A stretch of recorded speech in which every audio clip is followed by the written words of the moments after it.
Ladies and gentlemen, welcome back to the Moonshot NFT Podcast. I'm your host, Elliott and Matt, joined today by my wonderful co-host, Matt. Matt, how are you doing? All right, I'm very well, thank you. Hello, everybody. Pleased to be back talking NFTs again.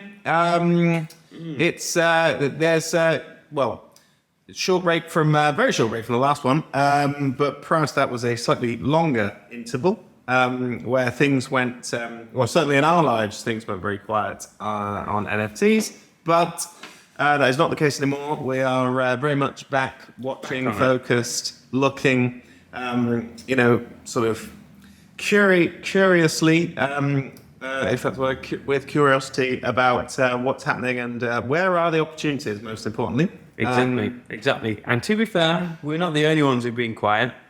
The whole NFT market has been somewhat quiet, if we judge that based on the trading volume. But nonetheless, things are happening. And surprisingly, when we've been looking and assessing the news, what's been going on in the world of NFTs, it's really amazing how many big companies and big players are still continuing to make very significant moves, despite the kind of hype, as you would call it, kind of being dying down because of the sort of low period in the current markets. So we thought today we would do our duties as NFT reporters to touch on the hot news and kind of react to a few of our big favorite stories that have come up that we think are very interesting and worthwhile discussing. So without further ado, I wanted to start us off by actually reflecting on a very iconic moment in the world of NFTs. And that was, of course, when Mr. Jack Dorsey, the founder of Twitter, had his first ever tweet turned into an NFT. And this tweet then was subsequently sold for an extortionate amount of money. I mean, it was in the millions. But what was then very hilarious was how the purchaser of that tweet has since become well known for having one of the biggest losses in NFT history. So that tweet was bought for $2.9 million, and now at one point it was getting offers for $4, and now it is currently having offers of around $2,000. So that's a $2.9 million to $2,000. How would you feel if that was your purchase, man? Yeah, I can only hope that, one would assume that the person that purchased that at that value had that kind of value to not feel too attached to it. But even if they had 10 times that or 100 times that, it's still got to hurt, hasn't it? It does. It does. I mean, you never know with these super wealthy, but that is a serious loss. But I think it's kind of interesting because when you play this game with such a risky, volatile asset class, that is the risk that you accept, right? Because you can only get the ridiculously high gains, those 100x's, those 1000x's, if ultimately you risk the inverse of that, which can be a $2.9 million to $2,000 loss. But it was very interesting, and he's not the only person to suffer big losses. In fact, when we trace back, a lot of the celebrities who got involved and were the early adopters of NFTs, and in truth were big reasons why the prices of many of these NFTs went up, because any celebrity endorsement, goodness me, just sent a project going through the roof. And Mr. Steve Aoki has been very well known within the industry, been involved in all sorts of projects, and an avid collector. And he's feeling the pinch as well. To be fair, like most people are in the market, it's hard to be well into NFTs at the moment and not be down. Somehow in the Moonshot down, we've managed to do it, which is great. But even Steve Aoki, and all of his knowledge and contact and wisdom, he is still suffering a $1.5 million loss in his value of the portfolio at the moment, which is pretty steep.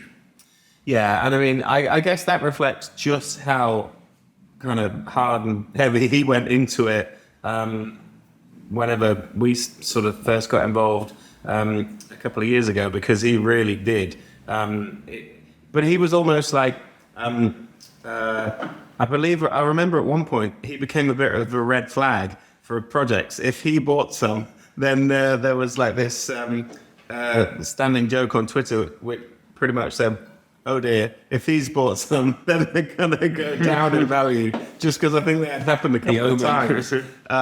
But he was involved with so many NFT projects, including his own, And so, yeah, I think I'm sure he would have gone big on a few purchases. It reminds me of that the yellow and black one that Logan Paul bought for like 8,000. What was that? That was an on ONX Force. Yeah, whatever. Yeah. And that one, 600K, I think. that was like way over $500,000 purchase for. And I think, I remember him saying that, not him personally, but I remember hearing that he pretty much used that as a tax write-off. So, yes. Every cloud. Yeah, but that's every the only cloud. option he had, I think, because he was never going to get back anything more than, not even close to halfway paid for it. And to be fair, it's easy to, I guess, look at these big losses that these celebrities are enduring and, be like, oh my God, I can't believe they lost that much money. But Steve Aoki's estimated net worth is $150 million.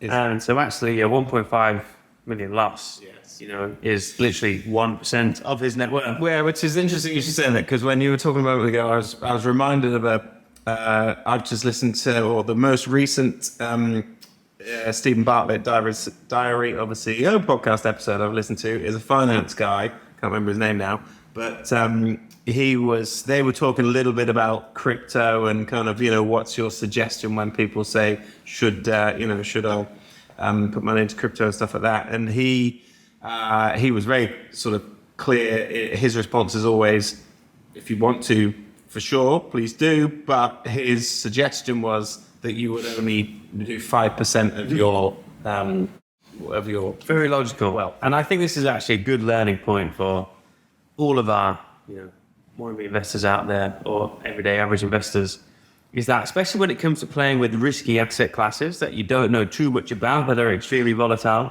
much like a lot of crypto, much like a lot of NFTs, your exposure, how much you invest in that, should be proportionate to, your net worth. In the same way, Steve Aoki's portfolio, whilst it's millions and seems to pull up to us, when you're worth 150 million, is 1%. We're talking a 1% loss.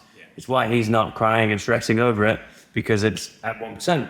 Now, we often see, especially when in the realms of people who don't have that much money, when they try and YOLO their life savings in and put in, 50, 60, 70, 100% of their net worth, liquid net worth, into these risky asset classes, that's when your psychology in your head starts to go as well. Because when you're that overly invested in something, it's nearly impossible to think straight.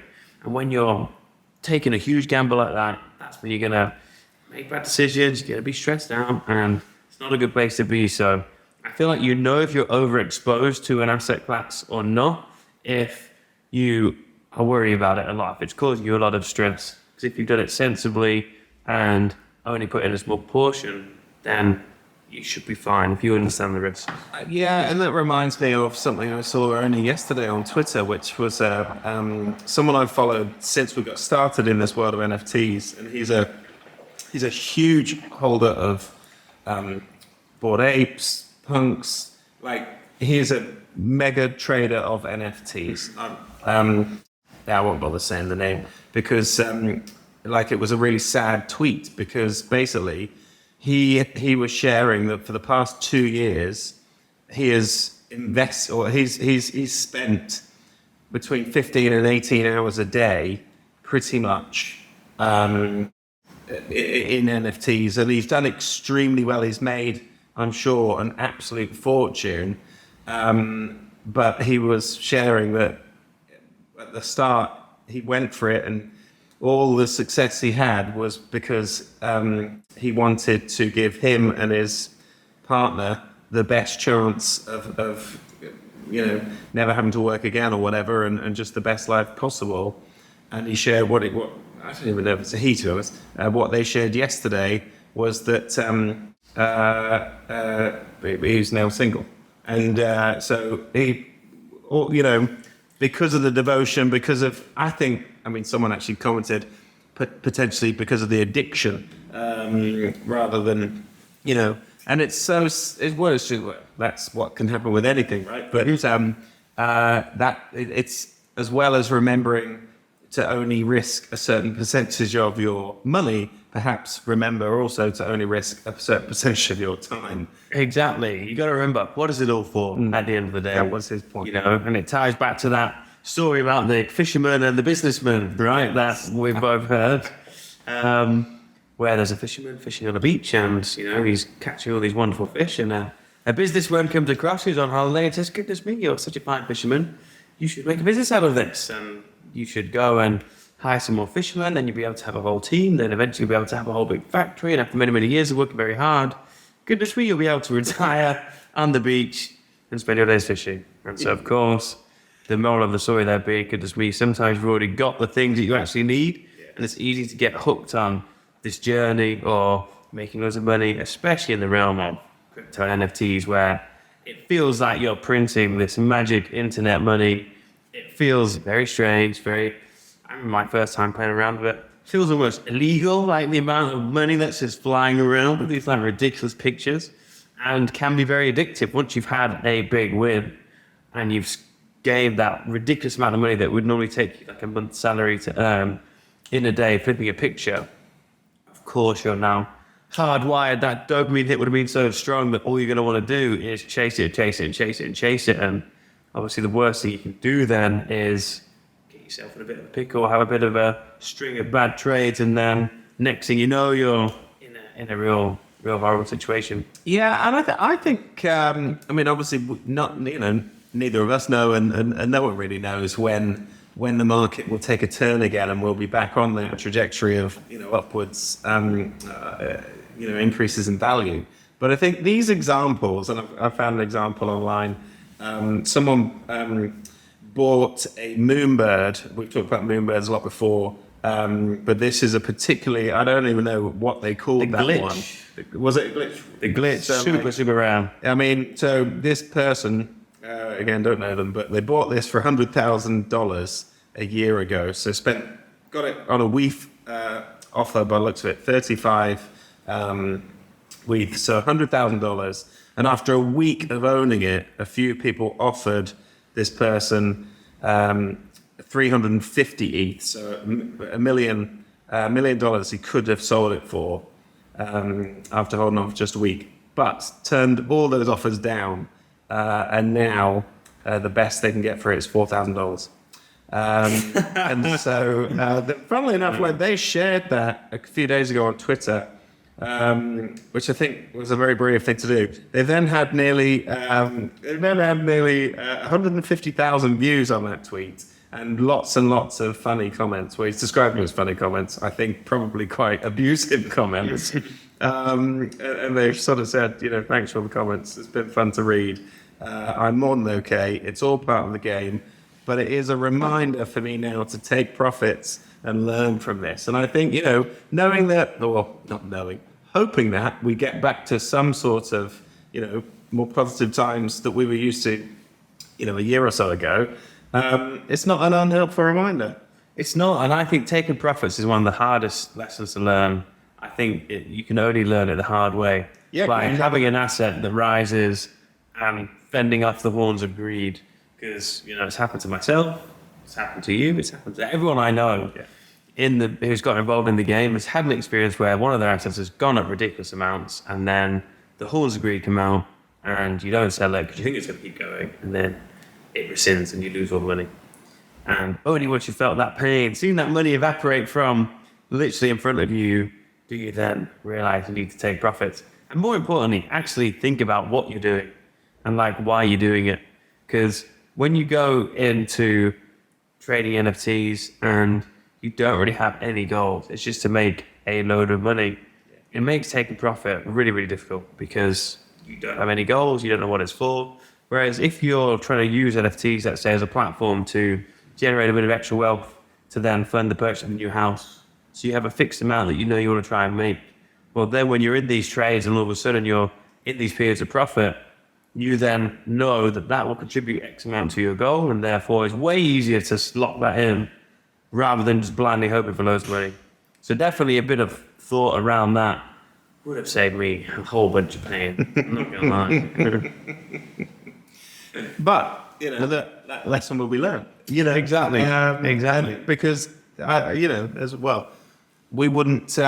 Let's face it, we wouldn't be continuing with the Moonshot down that we have in this podcast, trying to kind of continue to talk about and hopefully help a few people out on the world of NFTs if we weren't confident that at some point it's gonna continue to be a very worthwhile space to be involved in, and as the sort of new stuff that we've been looking at would seem to confirm that in a way. Really? Yeah, 100%. There's some very exciting stuff. And so, before we get onto it, worth noting, Justin Bieber, Bored Ape NFT, bought that for $1.3 million. Recently fell to $70,000. 94% drop there. DJ Marshmallow, big guy Marshmallow, so he bought a Kaiju King in October 2021 for $1.4 million. Current top offers on OpenSea is $1,000. Wow. So a 99.9% drop in value. But again, this is the name of the game. Kind of the good days are out the bad. When you play with these highly volatile asset classes, this is the risk you take. And of course, these guys don't even bat an eyelid. Guarantee Justin Bieber doesn't care about that because it's a tiny percent. Exactly. In the exact same way that Logan Paul wouldn't care about that. That one that he bought, I'm absolutely sure. I think what's interesting is, and I noticed this past weekend, they've just recently, Art Blocks and Snowfro in particular, they've just recently minted another 50 Chromie Squiggles. Wow. And I'm not sure, but I think it must be coming to the end now of how many. So as we know, that was always going to be a collection of 10,000, I believe. But they didn't mint them all out right from the start. So I'm sure we talked a few episodes ago about how many were left, and he was saving some for his children and all this sort of stuff. Well, for some reason, activity has kind of increased recently on the new mints for new squiggles. And I was reading at the weekend that they've just minted 50 new Chromie Squiggles. And interestingly, they've really looked to support their community. So what I read was that these 50 people, bearing in mind the floor price on a bog standard kind of most basic squiggle you can get, I think is still definitely a 5-figure sum. I'm not sure exactly what it is at this time, but the 50 people, half of them were chosen through some sort of work or contribution to the Art Blocks Discord and the community and all that sort of stuff. And then the other 25, I think they had done something to make them eligible as well, but that was a raffle. And the one I noticed that stood out to me was someone had been given, essentially gifted this Chromie Squiggle, which was a full spectrum, so it contained all of the colors, I believe that means, which is a very rare Chromie Squiggle. And immediately they were getting offers for, I can't remember the ETH value, but for $93,000. And so, and I think that is what's interesting, because will they sell?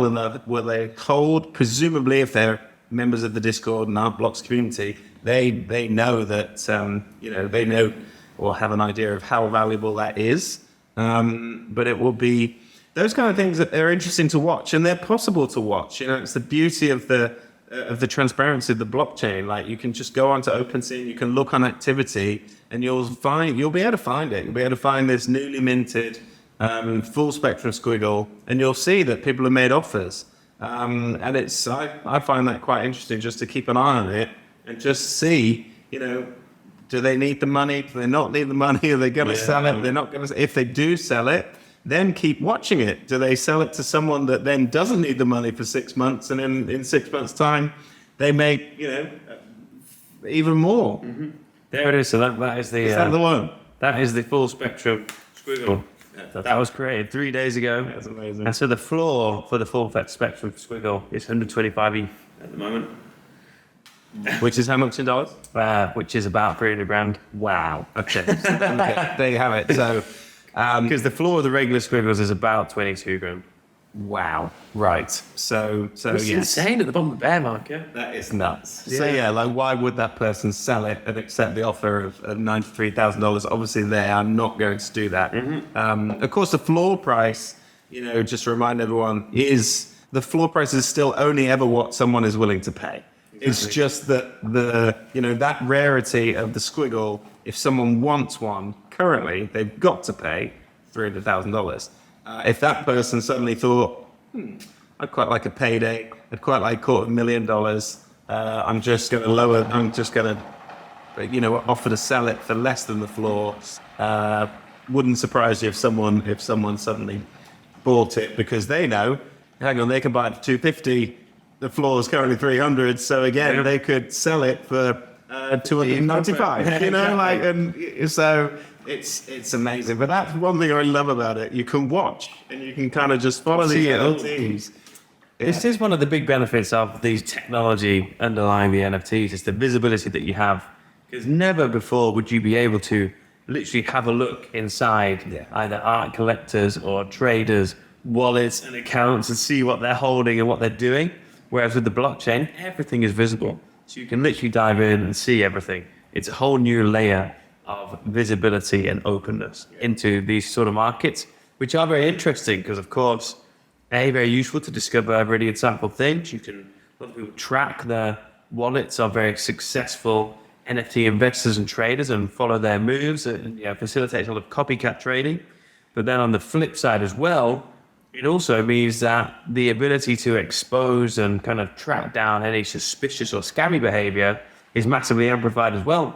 And there are very famous people on Twitter who do a very good job of identifying potential projects that have got some dodgy histories, or even when projects do go bad and there is a big scam, normally you get the whole big exposure of exactly how it happened and everyone's able to learn and adapt quite quick, which is a very interesting little thesis. But then it's interesting with the Chromie Squiggles because I think it highlights a couple of different tactics for investors.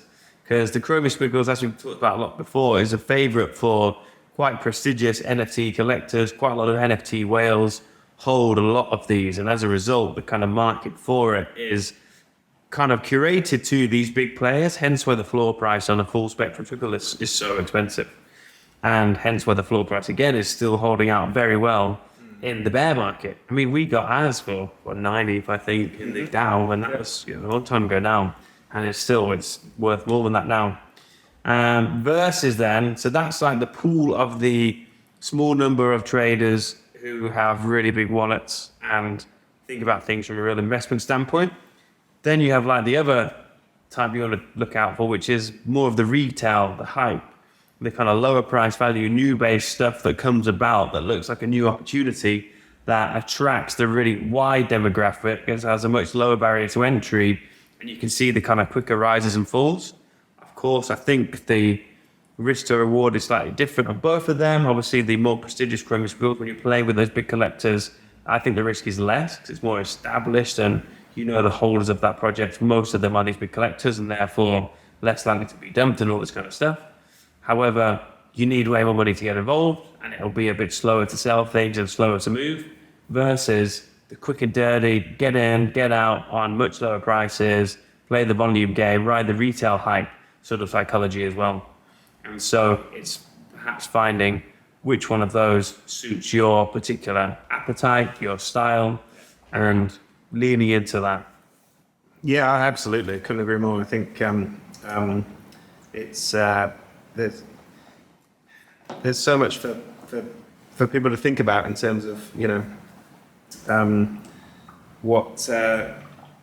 why they might want to get involved or do they want to get involved in all that sort of stuff. 100%.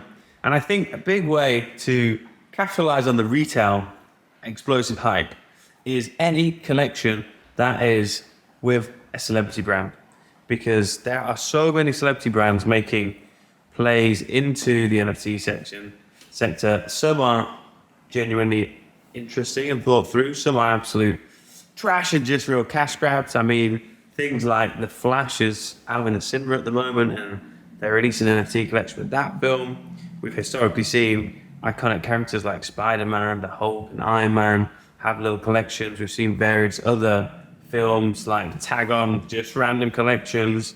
And to be honest, they normally sell out because it's big IP. Anything with big IP is going to do well. Yeah. But again, the life cycle of it's probably pretty short, and that's a quick flip opportunity, 10 most likely. But then what we're seeing now, which is quite interesting, and I think quite sweet in a way, is more and more collections coming about to celebrate people who have passed away in order to commemorate their legacy. So a very big one that launched the other week was Stan Lee. So Stan Lee, the father of Marvel, the creator of all the iconic Marvel superheroes like Spider-Man and the Hulk and Iron Man, sadly passed away not too long ago. And recently, on what would have been his 100th birthday, an exclusive NFT collection was launched, which featured a whole bunch of, his artwork and himself, and it sold out, literally in minutes. And anyone that got in, their prices went up by like 500%, which I think is quite a cool little thing. You could argue cash grab on a poor deceased man's work, which is, the slightly more morbid way to look at it. But if you've grown up as a comic book fan, a collector, in the old realm of physical collectibles, which now obviously have transitioned to digital collectibles, quite a nice bridge and opportunity for Dan Lee to still be getting involved. I don't know who's running it from behind the scenes, hopefully his family or someone that benefiting from it. There usually has to be, doesn't there, and that sort of thing. So you would imagine there is. But like examples like that, it's a bit like some of the movies. Some of the people buying, of course, will just be really hardcore fans that just want that, want to own it and want to hold on to it. I think there's probably a percentage of them are opportunistic people who know that some of those will want to buy it, and so they'll buy them first quickly and then look to flip it and sell it on. Exactly. But I think again that comes down to the why would they suddenly launch an NFT project or a collectible, and I think that again comes down to the blockchain and the fact that people can now hold on to that, and it also it points to this this fact that so many businesses, celebrities, organizations are active in this space because this is the direction that we're going in. 100%. It's a natural transition, and the positive side, we would like to say that's exactly why Stan Lee's team, family got involved and have transitioned a lot of his work in producing all these very collectible characters and assets over the years into the digital realm in a way that will live on, in theory, for as long as those blockchains live on. And of course, bringing about, a bit of joy and sentimental value to all the fans that got involved, and ultimately the financial rewards for the people behind the projects as well. We've also recently seen a similar case where the notorious B.I.G., Biggie Smalls, had a collection as well, named after him. Well, not named after him, created for him and for his legacy. Similar story, not sure who's behind it, but definitely piggybacking on his legacy and what he left behind. And again, that sold out, very, very quickly, which was kind of interesting. Would you like an NFT collection on your life when you were growing up? Not sure. I'm not sure it would sell very quickly, that's for sure. So feels unlikely at this stage, but you never know. Never know. The Moonshot NFT Podcast, immortalized forever. Dear me. Well, one area then, when we were having a little chat before this, and we were talking about, if I could own any NFT right now, what would it be? And your answer was you would get an ape, a Bored Ape Yacht Club. And that spurred us on to have a little dive into what's going on in that ecosystem at the moment, because the Bored Apes are still probably the second highest collection. I think the floor price is 31 ETH at the moment, behind the Punks, which is at 48, which is holding its value very well. Then the mutant apes, so the mutated versions, are 5 ETH, did you say? Yeah. So $10,000 for a mutant ape. Not chump change by any stretch, but a far cry more accessible than they have been in a very long time. And then the other side, so the other D for other side, so this is the land for the metaverse game being created by the company behind the Bored Apes, is currently at 0.6 ETH. More importantly, the metaverse being like the most overhyped thing of 2022 and 2023, in my opinion, seems very quiet now on the front. I saw an interesting tracker of how many times the metaverse appeared in Meta, Facebook's earnings calls over the last few quarters, and it peaked in like Q3 of 2022, and since then it's been on a real decline, which is kind of interesting. Whilst they work on all the tech to obviously catch it up, and Matt, I think you came across something that looked rather cool the other day in terms of people testing out the metaverse. Yeah, absolutely. There was just a tweet I saw that they had brought together 40 people, 40 of their community, or 40 voyagers, they call them. So these are people that I believe have tested the whatever game or world they're creating that is the other side. But this time, because Yuga Labs, who now own the Bored Apes, they always own the Bored Apes, and they bought CryptoPunks as well, didn't they? Right. So Yuga, the company sort of behind it all, have invested in or bought this gaming studio or something like that. Mm-hmm. So they in LA they brought these 40 people together as a sort of test group, and that looked like a very sort of well put together, very exclusive, very cool event that just sort of confirms that. I mean, I think we knew it anyway in terms of that is what they're focusing on right now. There's still some interesting things. They've recently announced there is another Ape Fest this year. So Ape Fest is when, if you're a holder of a Bored Ape or a Mutant Ape, you can attend this. I mean, it's a party. But there's been 2 before, I think, and they've both been in America. This one, for the first time, is in Hong Kong. So this November, Ape Fest is taking place over a couple of days in November, which I think will be very, very interesting to see. I mean, I assume they've sort of picked Hong Kong for a reason. Perhaps they know that, a certain amount of their holders and community are based there. I don't know. But usually, well, certainly in last year and the year before, last year in particular, Ape Fest was held at the same time as NFT NYC in New York. Mm. And, it was a real, there was just so much online about it, so much going on. Who performed, like Eminem and someone else performed. Yeah, I think, and it was just, it's a huge sort of event in the NFT world. Knowing sort of how different the market is now and all that sort of stuff, it'll be interesting to see whether there is the same feel this year. But I imagine amongst the Bored Ape community there probably will be, and especially with all this sort of other side voyages, in the making and going on at the same time. My guess is that it's still, a very sought after collection to be involved with, and I would imagine, a good community to be part of, which is why when you asked me earlier, I would still love to be a holder of a Bored Ape.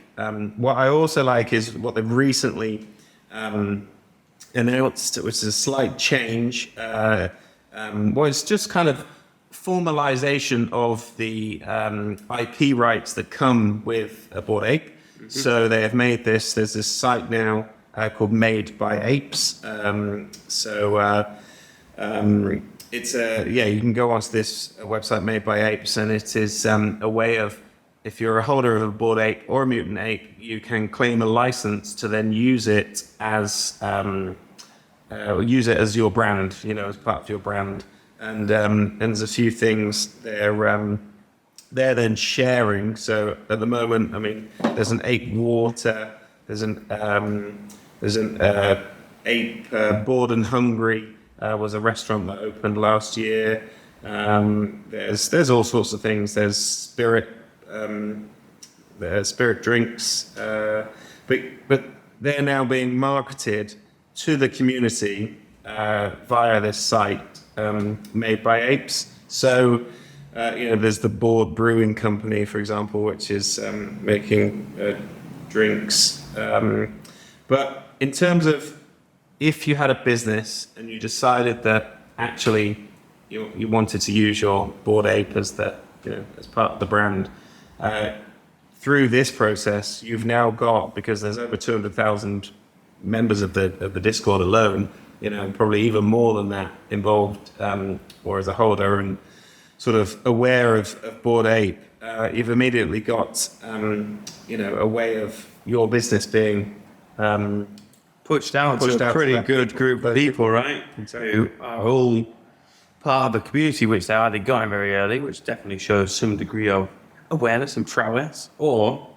they've then bought in subsequently to be a part of it, which obviously comes with a big price tag, which therefore, would suggest they could potentially be of a particular level of affluence, and a very useful launch pad for new business ideas, and a great example of bringing the community aspect of NFTs into real life and the more intangible benefits that some of these collections have. Because it really is, there's a very animalistic, tribal feeling about NFTs, right? When you're a holder of a limited collection, people really buy into it and they love their comrades and they hate all the rival collections out there. And that's the source of a lot of very entertaining beef on the world of Twitter, Twitter, I should say. But having that platform to basically an incubator, isn't it? Oh, I think, it really, for me, I know it's, even now it's not a small sum of money to buy. Let's say you bought a mutant ape for $10,000, $11,000, $12,000, if you wanted to have a pick of a few at the floor. But if you already had the business and you knew that these are your demographic for type of customers, and perhaps it's even just an arm of your existing business that you were going to change your product slightly, and just use the ape and then get the license number, and that means you can put this Made by Apes logo on it as well and the license number. All of a sudden, you've probably just grown your customer base, or certainly your kind of prospects, potential customer base, by 250,000 people. And for some people, that 10, 12 grand investment to enable that to happen, it would just be a no-brainer. Yeah. 100%. I mean, it's much in the same vein of when there was the 99 Originals Logan Paul's collection being auctioned off, the one which had the slot on Impulsive as a perk. So if you got this one, then you were able to go on Impulsive, which is like one of the most viewed podcasts in the world. No surprise, that one went for an insane amount. And the rationale being, well, if we can get on there and have an hour and a half, 2 hours sat down talking with Logan Paul that he then publishes out, that is going to be worth infinitely more than, just any of the other tokens. It's based on the fact you can use it to promote yourself and indeed your business and garner those views. We very much live in an attention economy these days. Stuff like that is very valuable, and having those NFTs as a way in to the attention of people in that community, well, it fits perfectly in your world of, your digital advertising agency who are trying to get adverts in front of the right people and trying to use, all sorts of tech and algorithms to help you achieve that. Mm-hmm. Well, this is just a very dumbed down, simple version of that, isn't it? It's like, instead of paying, 10 grand on Facebook ads this month, buy a mutant ape, create this, alternative product which uses that as the face of it or whatever, and just give it a go. And I'm sure it's, things are rarely that easy, but there will be interest there. And the fact that you've then aligned with that community and with that product, and especially if you then, go all in and you become a member of that community, an active member, I just think like it's another avenue for sure, but it could be a very successful one for the right kind of business. 100%. And it comes with a great degree of trust, right? Which is when you're advertising on things like Facebook and Instagram, you're constantly having to fight for people's trust because you're presenting yourself in an advertising format, and we all innately, distinctively distrust ads. Whereas when it's a recommendation from someone, a part of a gated community, that's going to carry a lot of weight, and therefore the responses you're likely to get from fellow people in that community is much, much stronger. It's like who you listen to more, like random guy screaming in the streets or a recommendation from like your best friend about something. Exactly, especially, you then decide, okay, you want to go to Ape Fest, you want to take some samples of your product, your business, whatever it might be. It's free to go. I mean, obviously, you've got to get yourself to Hong Kong, but it's, I think it's free to go if you're an owner of one of their NFTs. So, like, you're then in a room with several thousand of your potential customers that, it's just... it's something I think a lot of businesses, if you were to explain that opportunity to a very much kind of Web 2 based business, and said you could, talk directly to a group of people that are going to be very interested in your business and would be your perfect buyer. And then you can go and spend 2 days with 3, 4, 5,000 of them in the same room where you can talk to as many as you want. It's entirely up to you. People are biting hand off for that. Mm-hmm. And that's the kind of opportunity that this, as I see it, would allow. 100%. It's definitely a new playground that requires a good degree of thinking and understanding and figuring it out, because these community dynamics, these token gated communities are there, and they present something very unique, very different, that we haven't seen before, but a potential great way of connecting with people and potentially doing a lot of good business as well. I mean, I remember you talked about your trip when you went and met a whole bunch of the other members of the Logan Paul's Originals DAO, and just the caliber of some of the members there and the sort of cool businesses that they have as well is a very shiny example of this.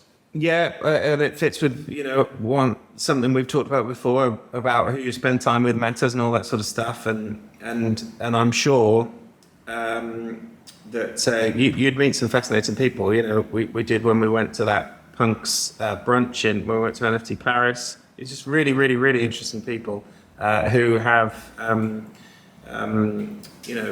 really been open to this new world of possibilities, and a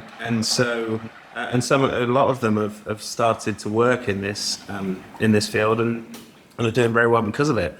It just opens your eyes to new opportunities, and I think that's still for me is a large part of why we're doing this, mm-hmm. and why we're still talking about it, and why I hope people are listening, because there's a real opportunity. I interviewed someone last week actually for our normal business, and he had spotted on my LinkedIn that I'd shared about the NFT, this Moonshot NFT podcast, and it was one of the guys we're interviewing for the videographer role. Nice. And he was like, I listened to your first episode and I'm interested in that, and I think maybe he was just trying to give himself a better chance of getting the job. But he was like, I'd love to know more about it. I'm intrigued, but I've not purchased any, but I did think about it very seriously. I did have a bit of Ethereum, all that sort of stuff. He was very much the kind of people that we thought about initially when we started this. And I still think that's just as valid today as it was, 2 years ago. And I hope that those kind of people do just have a go, just like get started. There's still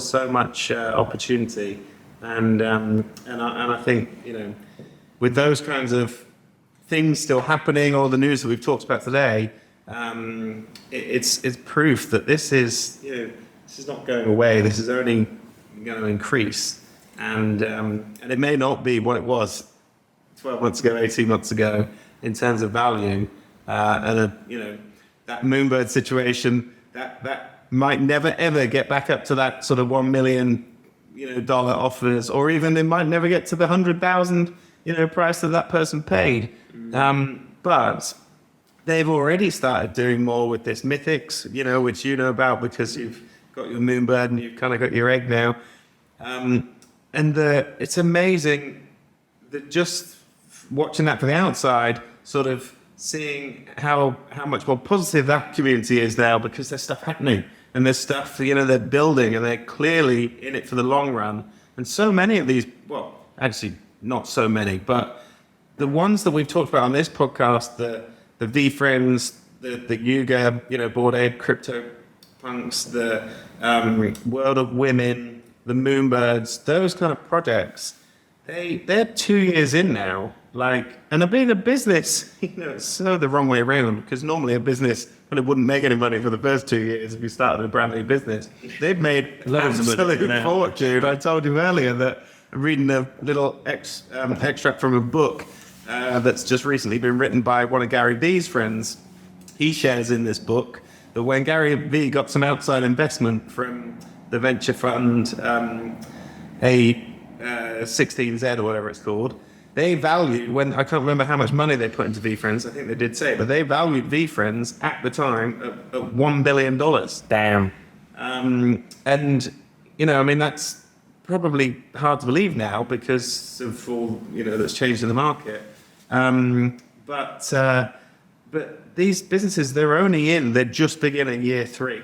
I noticed World of Women celebrating their 2-year anniversary. But they are committed, they're building, they're in it for the long haul. And so I still think there's opportunity, and 100%. And actually when you look at the value, especially World of Women at the moment, if it fits with what we said earlier, that small percentage of your savings or money or whatever, the investable money that you might want to risk, if it fits with your allocation of time that you can put into it, then it's still opportunity there, 100%. And I share your optimistic outlook for the future. I'm certain we'll see many more ridiculous price rises and ridiculous pictures being sold for ridiculous amounts of money. And I think it'll be on a much bigger scale. I think we're, years away from this technology just becoming increasingly more adopted. We're seeing all the chatter across the world around these central bank digital currencies, which will be, potentially the new form of money that we'll be dealing with, which will be very native to this kind of technology as well. And as that just continues, people are going to get more and more involved in this space, but we'll see some more crazy stuff. The retail will go mental, and it'll be the projects that are building now and that have got a solid foundation base and a bit of history behind them. That would be your kind of safe bets. Emerging out of the dot-com crash, for example, is exactly what we're in at the moment. Largely because, certainly Chromie Squiggles, CryptoPunks, Bored Apes, these are the ones that they've said there are only 10,000, of each kind of thing. And so they're not, certainly as far as I know, they won't, there will always be the initial 10,000, and so only 10,000 people can own them, I think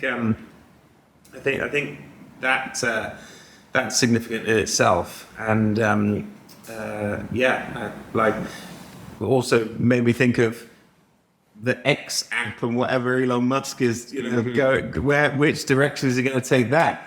Well, I can guarantee it's going to be a digital direction. Exactly. It's and it will absolutely have something to do with blockchain technology. And if he's trying to make that the everything app where, people spend all their time on their phone, and presumably, transacting all kinds of funds or fiat or crypto, whatever, NFTs will bound to be involved, somehow, somewhere. So, 100%. The future is digital, so better seize the opportunity and take advantage of it while you can. Matt, solid episode. Any closing remarks? Nothing from me. No, I find myself, as I do often, as we bring these episodes to a close, also just reminded of my curiosity in this space and the fact that actually being much more disciplined and specific about allocating some time, more time. We put some time together to this kind of content, but just to be a bit more active in terms of seeing what's going on. That's a takeaway for me as well. Just to make sure that I continue to do that, because I think it's so true what we're talking about, and worthy of some time spent on it. So that's what I'll be doing. I hope others may do the same. And loved it. Good to see you. Likewise.